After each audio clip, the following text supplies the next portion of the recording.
Hey, it's Maria with Wealth Creation, where we talk about passive income, active income, how you can keep more of the money that you earn, quality of life, getting from the life you have to the life you love, and all that great stuff. So, today I want to ask you, what do you do when you pay off a debt? All right, you pay off your car. What do you do with that money now that you're not making that car payment? What do you do with that money now that you're not making that credit card payment anymore? So here's what I do, and I thought, I'll just share it with you and hopefully it'll help. If it's credit cards, if I'm working on paying off credit cards, and at one time I did have a lot of credit card debt, over $40,000, and I worked really hard to get that paid off. So as I paid off one card, I put the money towards the next card and then the next card, and then finally I didn't have any more credit cards. And I started saving and investing that extra money. I could have been investing all along, but some of my interest rates were like 25%, and I'm like, no, I'm going to get these cards paid off. All right, but what about my car? So when I paid off my car, and I am a person who drives older cars. I have a car that is 10 years old, 11 years old, and I have a van that's 7 years old. My van is for work because I do courier work. That's like my day job while I'm figuring out all of this passive incomes, so I can go out on a beach somewhere, right? But right now I have a van because I work as a courier, and that's 7 years old. So I keep my cars for a while, and they're paid off. So what happened when I paid them off is I kept making that payment every month to myself. I put that money in a different savings account, and it said car.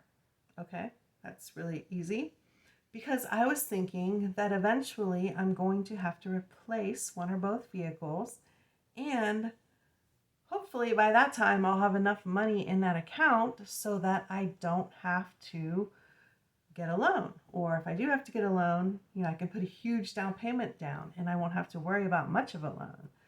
So the other thing that I did is I financed both vehicles for as long as I could, even though I could have afforded a bigger payment. So on my car, my payment was $200 a month.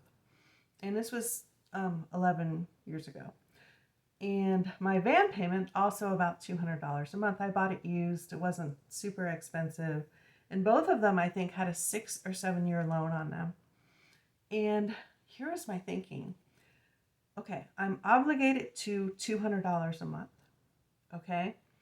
And I can pay $300 a month pretty easily. That was my budget in my head. So I just started paying $300 a month to get it paid off quicker.